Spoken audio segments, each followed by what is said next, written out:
Hi, welcome to Urban Insights. I'm Jayashree Kurup.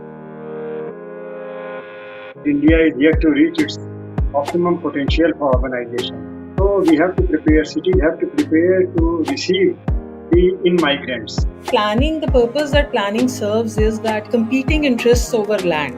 So it resolves those competing interests. If we don't have monitoring data, uh, informed citizen participation becomes very difficult.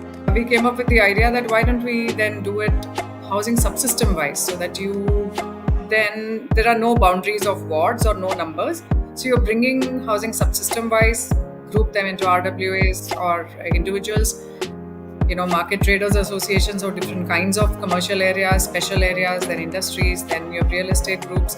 I have with me a very distinguished panel. I have Dr. Sudhir Krishna. He was the former Secretary, Government of India. There is Dr. Poonam Prakash from the SPA, and there is Chitra Sundarajan. She is from Naredco Mahi. She's the Vice President, Naredco Mahi, and she's also Director of Samyak Real Estate Developers. And she also is an urban planner. And today our whole thing hinges on urban master planning for urbanizing India. India is urbanizing rapidly, expected to go up to 66% urbanization. Most of our smaller cities and towns are yet to be master planned.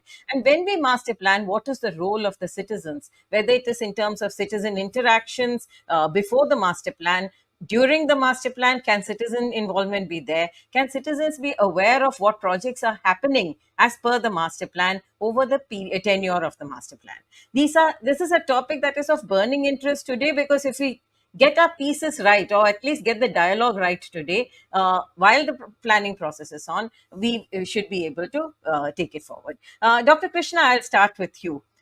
You have extensive experience in the realm of urban planning in cities, in managing the governance of cities. Tell us, in this scenario where there's so much master planning to involved, what is your take on the role of the academics, the civic bodies, as well as the citizens? Well, I think, as you have very appropriately said, that urbanization is continuing to increase. In fact, India is yet to reach its optimum potential for urbanization.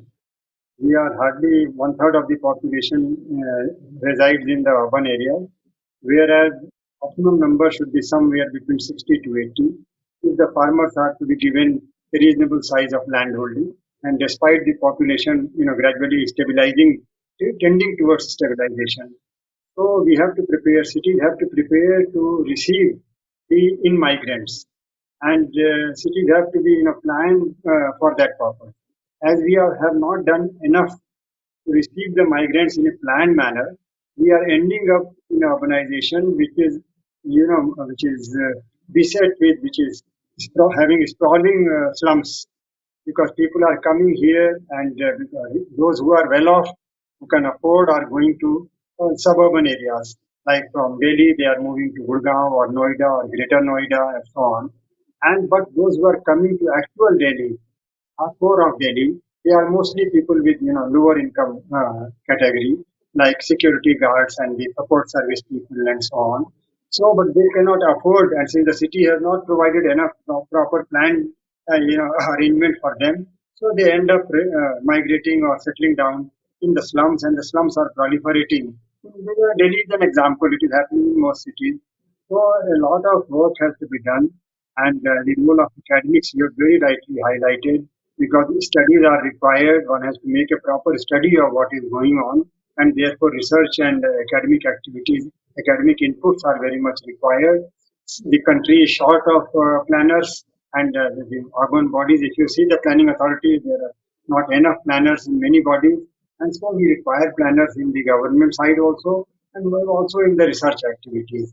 So I would say that a lot of work has to be done, and government, of course, is the prime mover. They have to do a lot of work in this area. They have to encourage things to happen in a planned manner, and of course, there are schemes and programs. There is the URDPFI guideline for planning, and there are, the model building bylaws are there, and Smart City Mission was launched, and Amrit program, umpteen programs are there. And so from government side, many efforts have been put in. But it seems that the jigsaw puzzle has to be properly aligned. All the pieces have to be aligned to make the cities, look so good as they should. And world over, that is the position. But globally, the trend is that the population has stabilized and there's hardly any increase in population. And migrants are mostly, people who are coming from other countries, not from their own country, to the cities. So that is a different situation, and because of the COVID and because of the turbulence in the Ukraine war kind of situation here and there, that kind of migration is different. But our situation is quite peculiar, and cities have to grow. Cities are the engine of economic growth.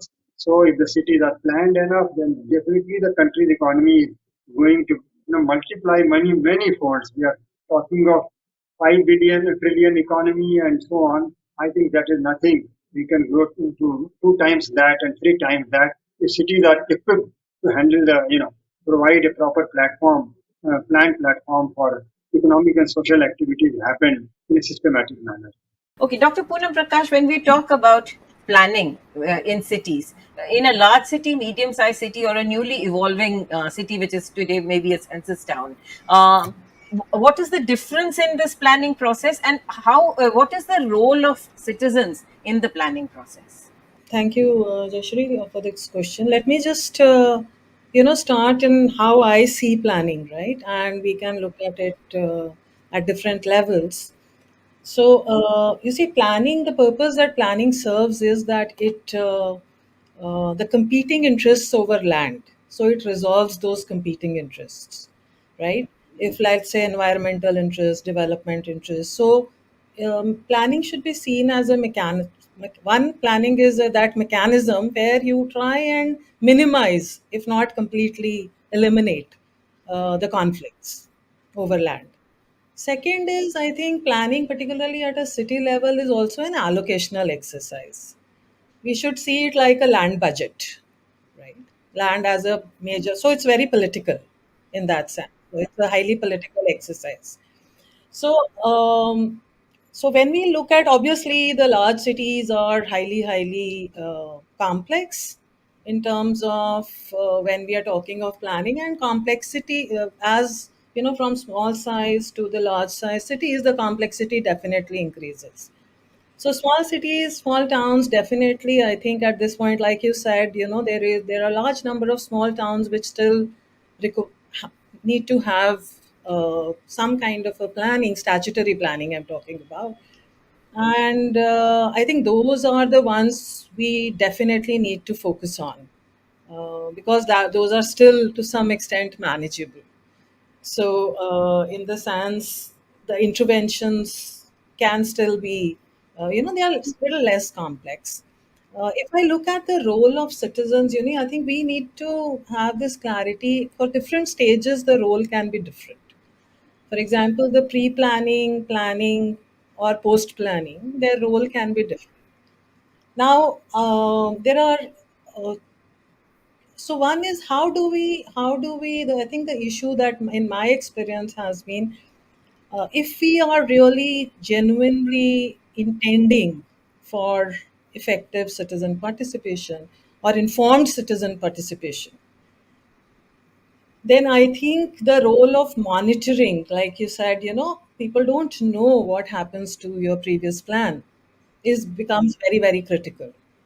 So if I'm not giving citizens what we have been able to achieve from the previous plan, let's say if I look at 2021 Delhi plan, and now we are in the 2041 plan. So if we are not looking at what we have or have not been able to do and why we haven't or haven't been able to do, then informed citizen participation is highly unlikely at pre-planning stage. People will come.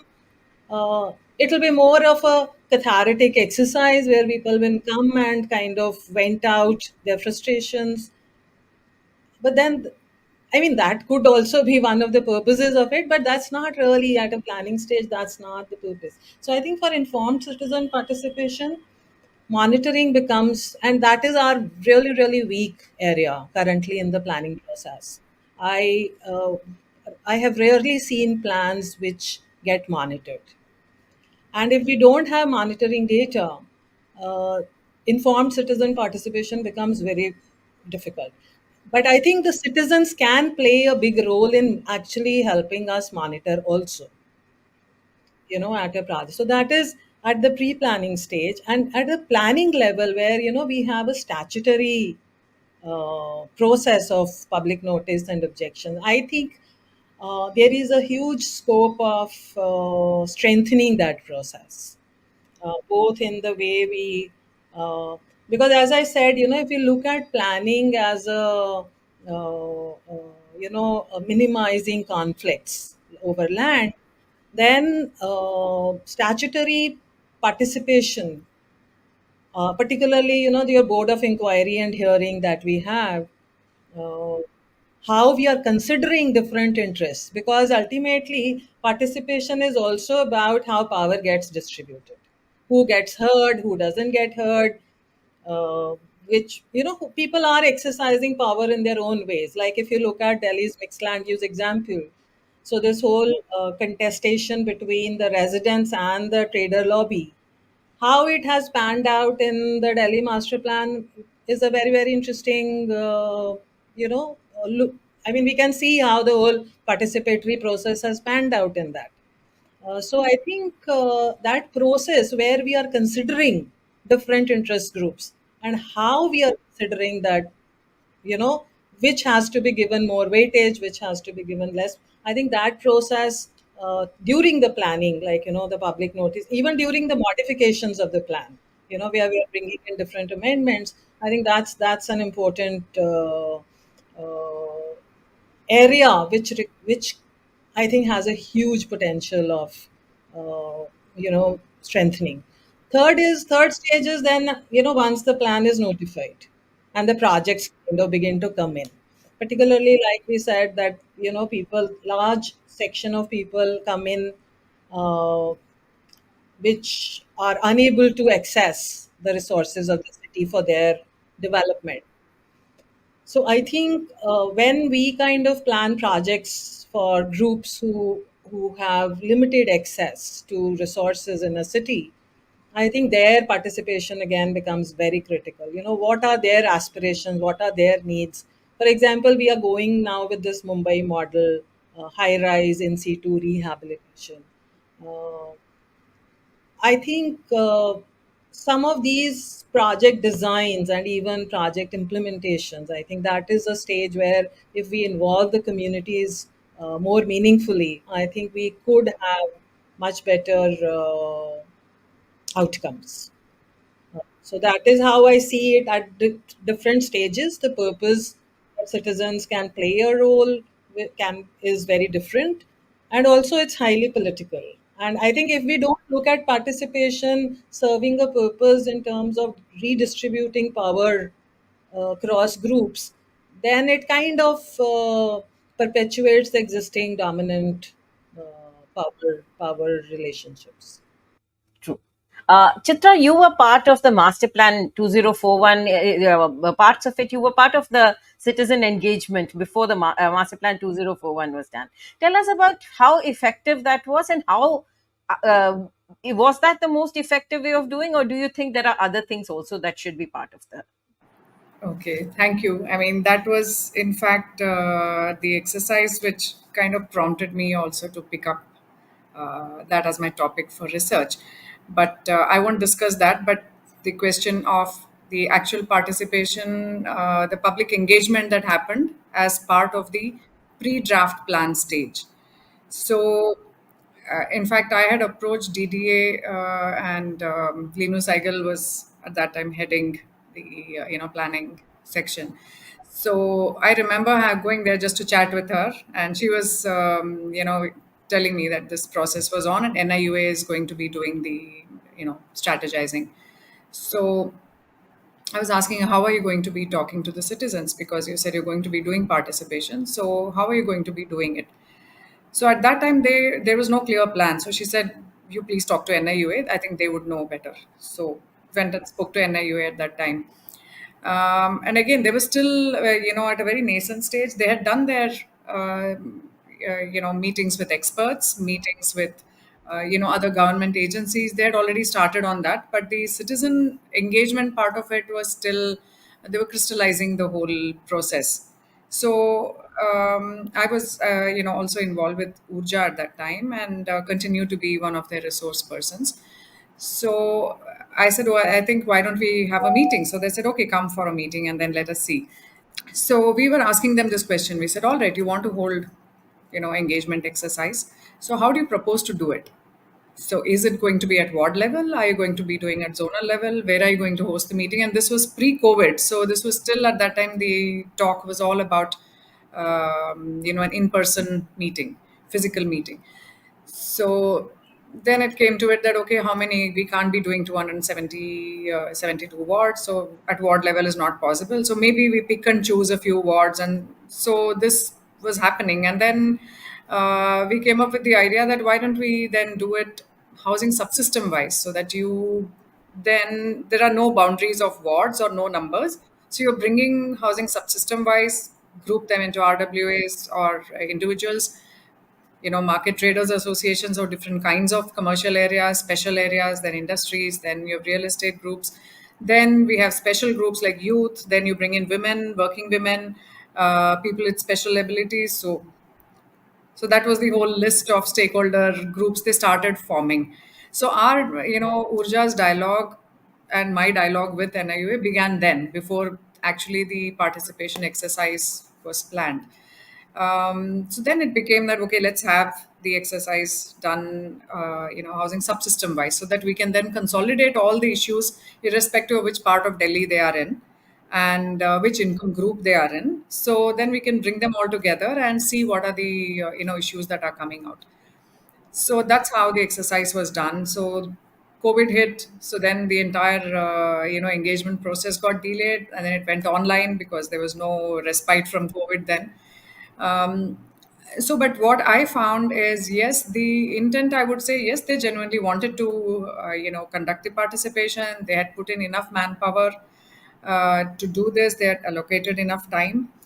But the point was that how many really saw the public notice that came? Because at that point they went back to how DDA has to communicate with the public. So the mandated, as per the 1957 DDA Act, it says that public notice in the newspaper, or you can do, as Poonam was mentioning, through the dole, which is like public announcement, or you can paste notices in public places so that people get to know about it. So a single advertisement, maybe a small little advertisement in the newspaper, really doesn't, maybe did not catch the eye of enough people. So I felt that there could have been better ways of actually informing the public of the engagement that's going to come. So there wasn't enough dialogue or enough interaction happening to actually tell people why their involvement is important, why they need to be engaged in a master plan, and how a master plan touches everybody's lives, irrespective of who you are. So everybody's voice had to count when you are saying that come for a public participation or an engagement. Yes, RWAs were, I mean, the notice mentioned RWAs, but it didn't exclude individuals from participating. So there were advocacy groups, there were RWAs, and there were MTAs, there were industry groups. So generally, there was more representative participation than individuals coming in at that stage. Also, the fact that, as Poonam was mentioning, there wasn't enough material or enough information. So there was, the advocacy groups were very agitated, saying that where is the information? We do not have enough baseline data. We do not know what happened to the previous master plan. Why did they achieve what was supposed to have been achieved in 2021? Did they do it? Didn't they do it? So the public at large is doesn't know anything about it. So the fear, I also expressed this, saying that it's then going to just become a series of complaints that you're going to get at varying levels. Yes, it's important. You need to know what's happening at a local area level or at a neighborhood level, what's affecting them and what's important to them. But also that, since you do not, you have not shared anything more than that, you have not told them, where their input has to, and where is it going to be important in the entire master planning, and shared and told them that, yes, the input that you're going to give me, I'm going to use it in this fashion. So then there is a little more focus in giving the input also. So it was just generally that it's a public engagement, you please come. And so it was, आप हमें बताइए कि, you know, what are your problems, what are your issues, आप master plan से क्या चाहते हो. So a question like that, आप master plan से क्या चाहते हो, you know, how many people will understand a question like that? And when you say, without explaining or spending enough time doing some amount of capacity building, I think creating that and building up that interest in the citizens to actually come in and participate and give your inputs. So a lot of them probably would say, master plan, हमें नहीं पता master plan क्या है. You know, unless somebody is educating them, telling them that. So this gap again was filled to a large extent by advocacy groups, and very little from either the DDA or from the NIUA. So that I felt was a problem. There were so many, I mean, the number of people who actually participated online was usually about one third of the numbers were registered to participate. So they would be, we were expecting, like, let's say 100 plus, and there would be about 30 people turning up for the meeting. So, but yes, the lesser the number meant they had more time. So, you know, the engagement meetings were like stretching to about 4.5 hours, 5 hours. So each participant was given anywhere ranging from 6 to 10 minutes, depending on how much they had to share. So that was good that it was not, they were not cut short at that time saying, oh, no, no, we don't have time. Everybody was listened to. I think that I should give credit to the, the team that conducted the participation, that they made sure that everybody, even if they were not in belonging to that invited group, sometimes people were just confused. They saw the notice and they just turned up. But they said, doesn't matter. Let's listen to them. We'll put their input in the respective group, but we'll listen to whoever is here. Everybody will be listened to. So the listening and acknowledging at that stage was definitely there. I'm going to take this, I'm just going to take this conversation to another level. But I think it's important to understand that this is the pre-planning stage, right? I actually want to take it one step further. A master plan is planned for projects to happen over a structured period of time. So when this happens, there has to be a set of finances that are made available so that the master plan can make its impact, right? Yeah. Dr. Krishna, is there a systematic allocation for projects that are put in the master plan? For instance, if there is transportation, there is water supply, there are many missions that are running. But for cities, is there a structured revenue model that has evolved so that the master plan has a chance of success? So, in theory, the master plan has to be prepared in a way that it can be and should be implemented in full force, and even monetization of the master plan is also theoretically very much possible and desirable. But Right. as things happen in our country, we are not working on those lines. So plans are prepared in an ideal platform situation as to what is required, and what has to be done is to be done by numerous authorities. For example, if the master plan proposes mass rapid transit network system somewhere, then it is for the DMRC will take the call, and they will actually, they might even seek amendment to the master plan if they find alignment to be somewhat different than what was indicated in the master plan. And similarly, other authorities are there. So it's not a very happy situation in some way. But then at least there has to be a master plan. And in the absence of master plan, chaos will prevail. And therefore, I should say that there is a close involvement required of all the agencies. People on the one hand, people are very much required because after all, ultimately they are the users. But the agencies like the Delhi Transport Corporation or the DMRC or the Delhi Jal Board and so on and so forth. So many agencies are there. They have to be closely associated, and the plan preparation or preparation includes revision of the master plan stage. And of course, after it is notified, if they require some amendment, that is a similar process is there as it is for the notification of master plan or modification from time to time. So there has to be close involvement, but it should not, because unfortunately, what happens is that sometimes Delhi is lucky because it is in some way land is with the government of India. So otherwise, in states it is a big, other states very big challenge. Where planning authority is a state subject, and the government of India agencies say that as per constitution, the central laws prevail over state laws.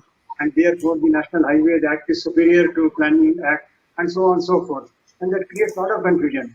It is Right. for good of all. Planning, people have to understand. Citizen on one side, definitely they have to, but the problem in citizen engagement is that citizens have to be heard and they have to be told. They don't have power in their hand. They cannot, they can lead, they can resort to agitational approach or use the media, but that is not, that the appropriately the government should involve the citizen in a more structured manner, in deep-rooted manner, for which the ward level plans where people's participation will be far more relevant. Exactly in the ward area, what is happening? Ward itself is a large entity. So this is how it is. Past experience has shown that the involvement of agencies, all agencies, a master plan. They may not be invitee also to the regular meetings of DDA or planning authority, but when the plan is under preparation, special efforts are required. I remember I was the chairman of certain planning authority, newly planning authority surrounding Bangalore. Around Bangalore, there was no planning authority. Beyond the Bangalore Development Authority area, there were only villages and their development was happening just like that, whatever panchayat could. So in planning and we found that you have to involve so many, and the more you involve, the better it is. And even more is less. So go on adding more and more. Irrigation department, for example, and soil conservation department, which normally we think they will not be required for planning purposes, but they are very much required because drainage planning is fundamental to any regional plan or any local plan. Drainage plan is the first layer of planning, and unless the irrigation department, the soil conservation department, and similar other land-based departments are involved, the drainage plan will not be perfect. And of course, satellite imagery, etc., on one other side is there, no doubt. But on the ground situation, one has to get the information and involvement of many departments like this. So it's a continuous evolving process because in our country, the planning is still in an evolving stage, I would say. That is why the cities are not in a happy situation because planning has not been given the due attention in Yeah. terms of not only for planning preparation but implementation and monitoring and so on. So a lot of involvement of agency and citizen both is very much required. And we should not feel embarrassed as what has happened in the past can be a learning lesson and let us look for the future. A lot of improvement is possible. True. Poonam, when you talk about the projects, a master plan is typically for about 15, 20 years, but there are smaller time frames in which it is implemented. So, how important is it for cities to be able to display to citizens that these are the projects that are being undertaken at this point of time? They could be from whichever central scheme, state scheme, city scheme, but just being aware that these projects are happening, is that important? Yes, it is. I think usually master plan, I mean, if it is uh, done well, usually it will have a phasing in 5 years phasing. And it would kind of give certain targets that need to be achieved in those 5 years. Delhi, I think 2001 plan also had certain targets, 2020. It has both the development targets as well as the socioeconomic indicators around which you can monitor. Because you see, planning is just one part of the overall city development system. So, Dr. Krishna said that it requires coordination of many agencies, and you talked about the finances. You see, so what happens is that while um, I think we do talk about municipal finance a lot, but this whole financing from land acquisition or let's say land assembly to the management of the city. I think if we do need to have some kind of an integrated financing uh, framework where we can see how the whole city development would cost us. Currently, a high degree of focus comes on the municipal finance itself, which is more at the level of management of the cities. Second is, you see, different coding because it requires a lot of coordination. Let's take an example of Delhi. So Delhi DDA does the master plan, but DJB has to do the water supply, right? And while preparation of the plan, all these coordinating agencies are on board in the sense some of them will have representation in the authority, some of them will have, part of their planning exercise. But it is also likely that the priorities of different coordinating agencies can be different. So this disconnect that happens because of that, the funding kind of goes in different directions. So there is that disconnect. For example, if we take, let's say, housing for all mission, right, which is a national level thing. Now that has to be reflected in the master plan, so in some form of allocations for low income housing. It has to, the problem comes that you, even if you do have allocations in the plan, but the projects sometimes take their own, the decision making happens in a very different way, and sometimes the projects are not necessarily embedded in the plan. That was one of the difficulty that we faced during JNURM, when we did this city development plans which identified projects, but they were not embedded in the master plan. So many of them kind of just. So I think that that's an important aspect where master plan, usually a good master plan will identify some key city level projects and targets. And that's important too. But whether the decision making will happen according to that, that has different compulsions, different priorities. So there, sometimes the disconnect connect becomes very, very obvious. uh, you see, when you're at a local area, when you are a very active RWA and a group of citizens, when you pick up projects, how important is it that these projects should also have been part of the master plan? Does it make it easier? Is it within the confines of a master plan? Is it easier for citizens to actually fight for a project? See, okay, I will. I think I will use the draft master plan, the 2041, to say where the master plan actually is talking about the role at a neighborhood level or at a ward level. So, in the absence of a local area plan in Delhi, now the role of the RWA or the citizens today is, now they emphasized it in the form of preparing your local area, parking plan, or you can, local area development plan. So we do find that in the current plan, the draft plan, the role is identified and has been mentioned at various, in various chapters you find, in various parts of the plan, of the master plan, it definitely is there.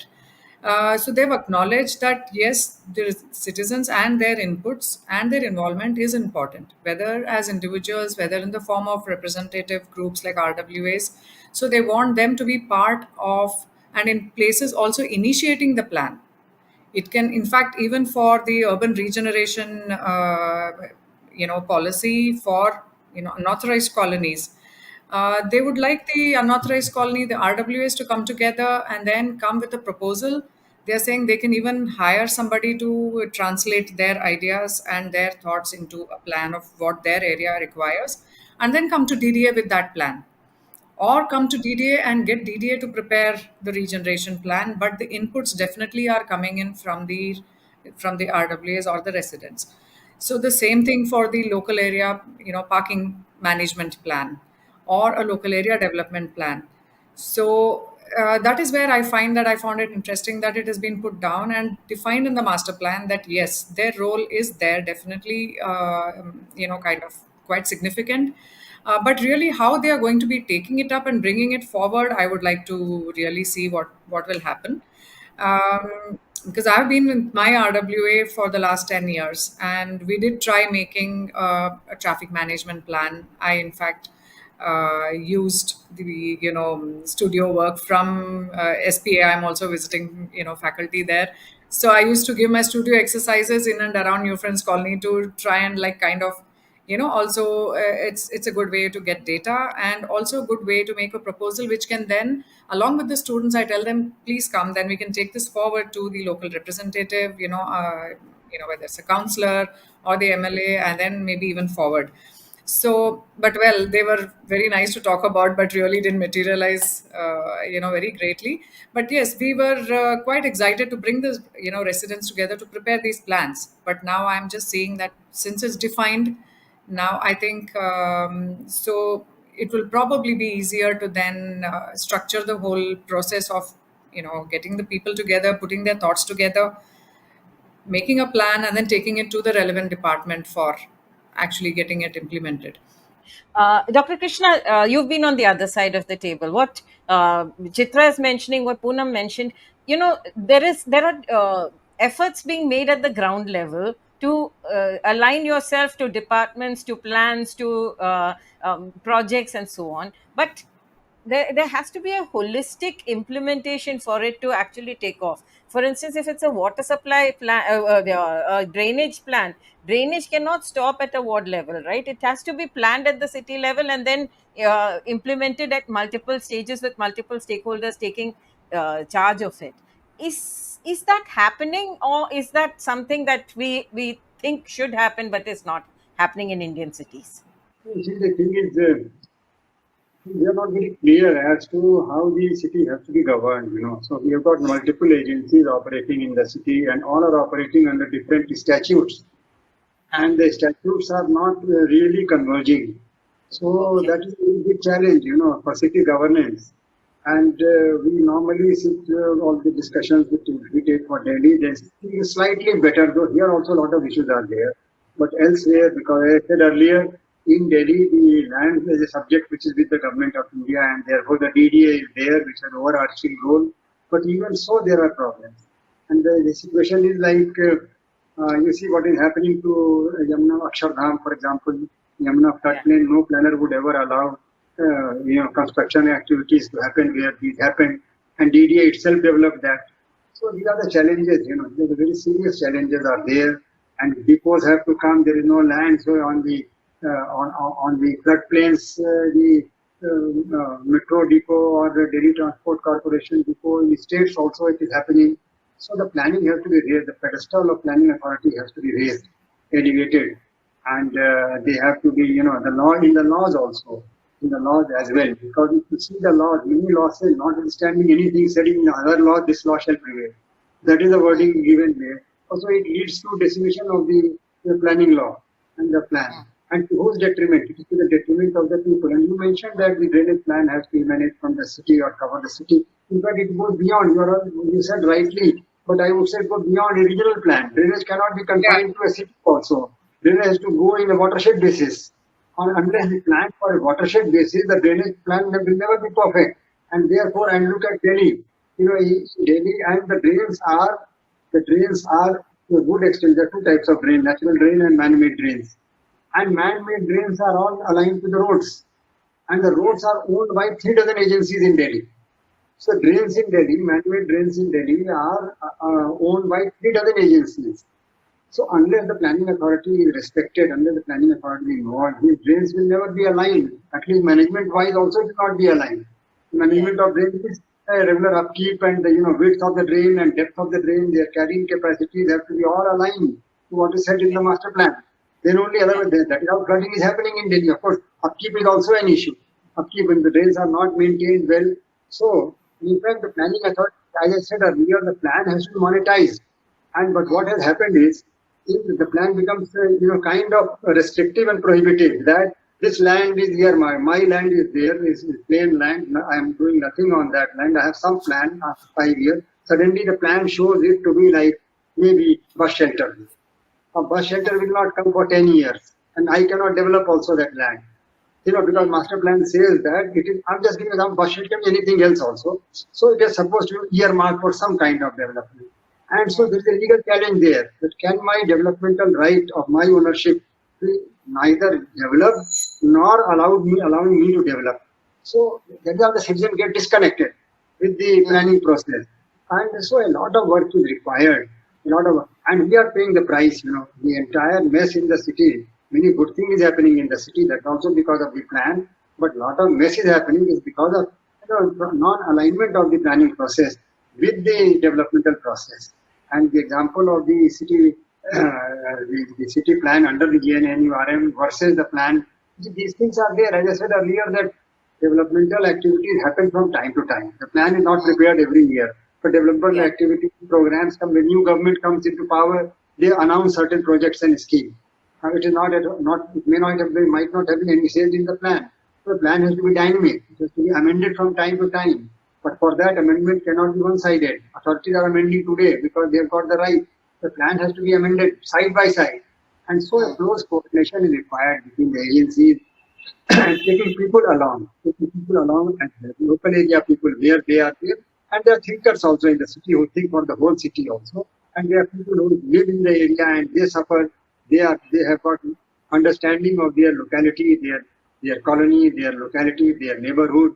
So they have to be associated. It requires a lot of strong network. It is happening, Look at Switzerland is often quoted by planning system that plans don't get approved for a long time because people don't approve. The local people they object, and unless there is a proper approval from the people, it is not approved easily. That's why the right of the people. So finally, they approve it. They've got power of some kind, so they finally approve. But the involvement of people makes a lot of difference.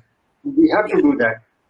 Yeah. So when you're planning the newly evolving towns and cities, what are the safeguards that you think should be put so that these problems can be mitigated there? The new cities are not many, and I don't think we require too many new cities. But even so, the question is relevant. The question is relevant. We have examples of Naya Raipur, we have examples of Gandhinagar, and all these things, what all happened, how the Naya Raipur remains an abandoned town. The most beautiful, to dream a planet's delight, what you design on paper, that is on ground. There can be no better township than Naya Raipur township, but there are hardly any people there. So there are challenges in planning, that way. But what is required is that, as I said earlier, that first of all, government agencies must unite under the umbrella of the planning authority. The planning authority should be given the pedestal platform where everybody participates. And you can make them invitee or whatever, that is or member or invitee. Second, firstly, they must be involved. Subject matter wise, because everybody suppose you involve everybody, it may become too large, all right. So transportation means involve so many people. So agencies have to be involved and people have to be taken into confidence in a much bigger way by, explaining to them. Like when we notified the new education policy, and at that time, massive consultation took place at the school, starting at village level and upward and upward and upward. Massive consultation, running into spreading over more than a year. Consultations were going on, so people felt involved, and good ideas came also. So like that, planning process also should be not mere formality of we advertise in paper once and all. That is important, no doubt. But how we effectively reach the people, how we listen to them. Don't listen to them, then many people don't respond also because you don't listen to them. They feel disheartened. So the more we listen to people by making localized discussion forums, localized planning. We are preparing the master plan for the Bangalore metropolitan region, and that is how we were doing also. Worldwide discussions we were holding and so on. That is how it is required also. But because it requires more energy also, it requires more time, more energy, more manpower to do that. It has to be done. There is no option but to do it. We really have to get the best out of the master plan as far as planning stage is concerned. As the implementation is concerned, I said earlier also, that all agencies have to be involved and people's grievances, they have to be listened to, they have to be responded. You get wonderful gem of ideas from the people, no doubt about it in my mind. Thank you. Thank you so much. This conversation was important because we need to mainstream this conversation. More authorities, more consumers, more citizens and more planners have to be part of this conversation if cities have to come out of their mess. We have waterlogging, we have various pollution, we have transport planning, so many issues that are linked to that big master plan which has to be implemented over a period of time. So thank you so much for joining me, and we will keep this conversation going.